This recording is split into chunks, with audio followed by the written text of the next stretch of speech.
Okay အလန်းစားတွေလာပြီเนาะအဲ့တော့ကျွန်တော်တို့ channel အမျိုးအစားနှစ်မျိုးကြောင်းကျွန်တော်ဒီနေ့ပြောပြမယ်အဲ့တော့ YouTube channel ဆိုလို့ရှိရင်ကျွန်တော်တို့ channel အမျိုးအစားတစ်မျိုးပဲရှိကြတယ် YouTube channel ပုံစံတစ်မျိုးပဲရှိတယ်လို့လူတွေကထင်ကြတယ်တကယ်တော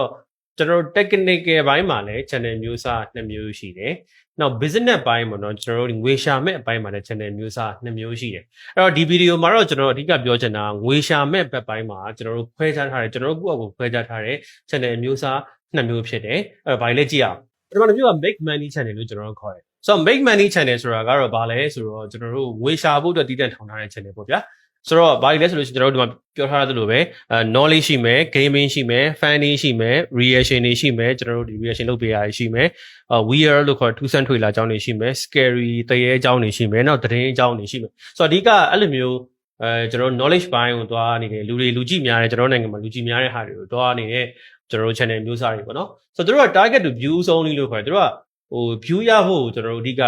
target ထားတာနော် view များရရင်ကျွန်တော်ပတ်စံများရမယ်ဒါလေးရှင်းပါတယ်ခုနကကျွန်တော်ပြောခဲ့ပြီးပြီပဲအဲ့ဆို view များရရင်ပတ်စံများရမယ်ဆိုတော့ view ပဲကျွန်တော်တို့အဓိက target ထားပြီးတို့ကသွားကြတယ်နောက်တို့က easy to start ဒါပေမဲ့ဒီနေရာမှာကျွန်တော်ပြောရလွယ်တယ်ဆိုတော့ဟာဘာမှမလုပ်ဖ ೇನೆ အဲ့လိုမျိုးလွယ်ကူတာကိုပြောတာတော့မဟုတ်ဘူးကျွန်တော်နောက်ပြောမယ် business channel နဲ့ရှင်လို့ရှိရင်ဒီဟာလောက်ရနေနေလွယ်ဘာလို့လဲဆိုတော့ data ရှာမယ်ပုံနေစုမယ်အတန်သွင်းမယ်ပြီးရင် video edit လုပ်မယ်ပြီးရင်စတင်လို့ရပြီပေါ့နော်စဖို့လွယ်တယ်လို့ဆိုလိုတာအဲ့တော့စပြီးတော့ view တွေရဖို့ကတော့လည်းခက်သေးတာပေါ့ဗျာဒါပေမဲ့ပြောချင်တဲ့တဘောကစဖို့လွယ်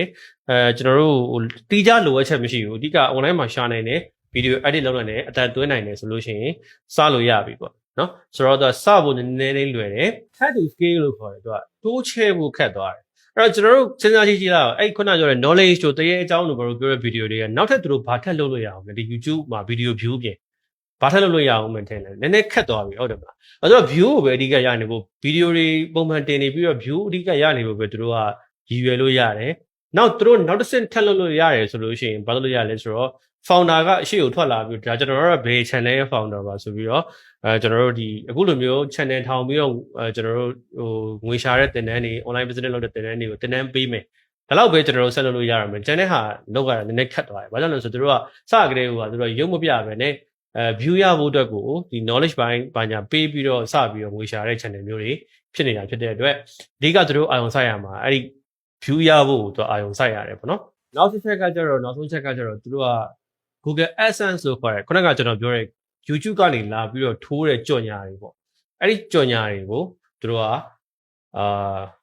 rely ဖြစ်တယ်ဆိုတာကျွန်တော်တို့အားကိုးရတယ်ကြော်ညာမဝင်ပတ်စံမရအောင်ရှင်းရှင်းလေးပဲသူတို့က view ရအောင်လုပ်ပြီးတော့ view ကနေကြော်ညာထိုးပြီးအဲ့ဒီကြော်ညာကနေပြီးတော့ပတ်စံရဖို့ရည်ရွယ်ထားတာဖြစ်တဲ့အတွက်ကြော်ညာမဝင်ပတ်စံမရအောင် view မရရင်ပတ်စံမရအောင်ဒီ AdSense အခုကြော်ညာပေါ်မှာပဲသူတို့ကမိကိုထားရတယ်Okay နောက် channel မျိုးစားတစ်မျိုးပြောအောင်အဲ့ဒီ channel မျိုးစားကကျွန်တော်တို့ business channel လို့ခေါ်တယ်ဒါကတော့ကျွန်တော်တို့နာမည်ပေးထားတာပါဗျာ business channel ခုနက make money channel ဆိုတော့လည်းကျွန်တော်နာမည်ပေးထားတဲ့ channel အမျိုးအစားပါပဲနာမည်ကကျွန်တော်တို့ပေးထားတာ okay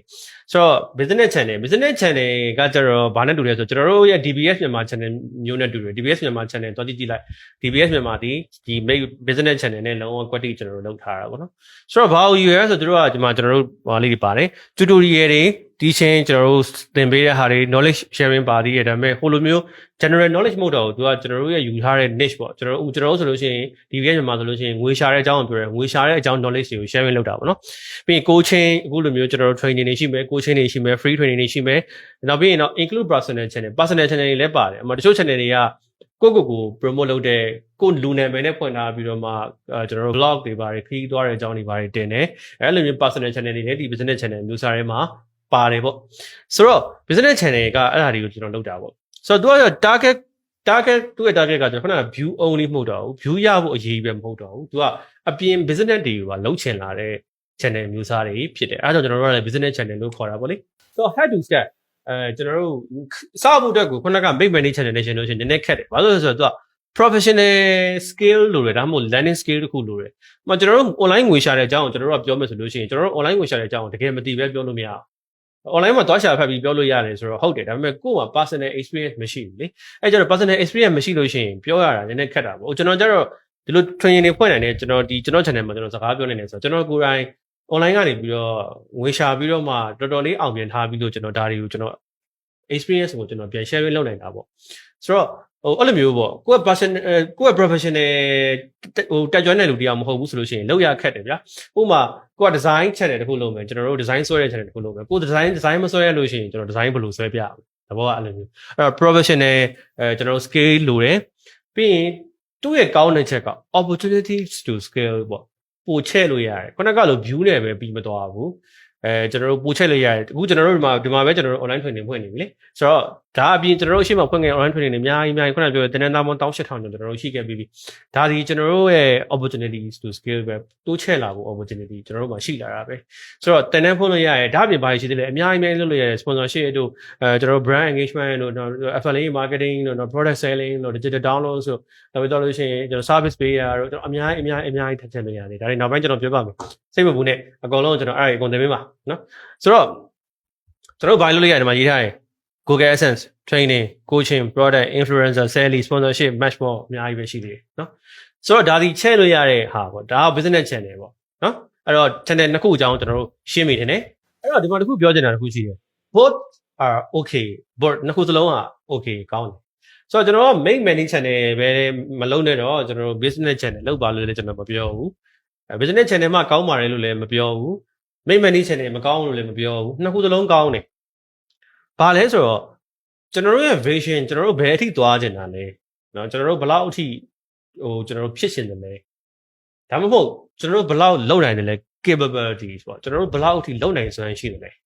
အဲ့ဒီပုံမှာပဲမူတည်ပြီးတော့ကျွန်တော်တို့ channel ကိုရွေးချယ်လို့ရတယ်ကျွန်တော်တို့ knowledge sharing တွေလုပ်ပြီးတော့တစ်လောက်3-4-500ဝင်နေတဲ့ကျွန်တော်တို့ channel တွေလည်းရှိတာပဲဒေါ်လာ3000နဲ့တွက်ကြည့်လိုက်မြန်မာငွေတွက်ကြည့်လို့ရှိရင်15-45အခု1900တွက်လို့ရှိရင်ဒါ350လောက်ရှိတယ်ဒါလောက်350လောက်ကျွန်တော်တို့ဝင်နေတဲ့ channel တွေလည်းရှိတာပဲဆိုတော့ဒါကြီးကိုကျွန်တော်မကောင်းလို့ပြောလို့မမြင်ရဒါလည်းကောင်းတဲ့ business တစ်ခုပဲလေဆိုတော့အဓိကဘယ်မှာမူတည်လဲဆိုတော့မိတ်ဆွေဘာဖြစ်ချင်တာလဲမိတ်ဆွေဘယ်အထိသွားချင်တာလဲမိတ်ဆွေဘယ်လောက်လုပ်နိုင်တယ်လဲအဲ့ပုံမှာမူတည်တယ်မဟုတ်ဘူးကျွန်တော်လူရုံမပြချင်ဘူးကျွန်တော်တို့ကိုအောင်မချိုင်းတဲ့လူကျွန်တော်တို့ဒီလိုစကားပြောရတယ်ပြောချင်ဘူးလူလည်းမပြချင်ဘူးကျွန်တော်ကိုယ့်အနေနဲ့ကိုပုံလေးတွေဆွဲမယ်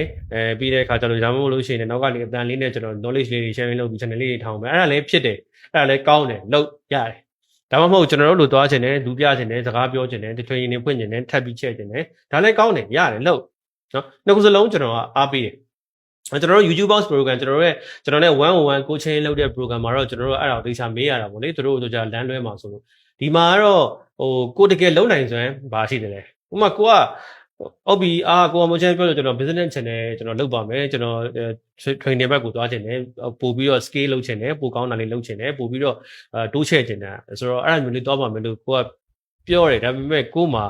ကင်မရာနဲ့စကားပြောတာအကျင့်မရှိသေးဘူးဒါမှမဟုတ်လို့ရှိရင်အတန်ကအဆင်မပြေသေးဘူးဒါမှမဟုတ်လို့ရှိရင်ကျွန်တော်တို့ပြောစရာအကြောင်းအရာမရှိသေးဘူးဒါမှမဟုတ်လို့ရှိရင်လုံနိုင်စွမ်းမရှိဘူးမှဒါမှတော့ကျွန်တော်တို့စူနေတဲ့ပတ်ဝန်းကျင်ဖြစ်နေတယ်ဒါမှမဟုတ်လို့ရှိရင်ကျွန်တော်တို့ဒီဆိုပါတော့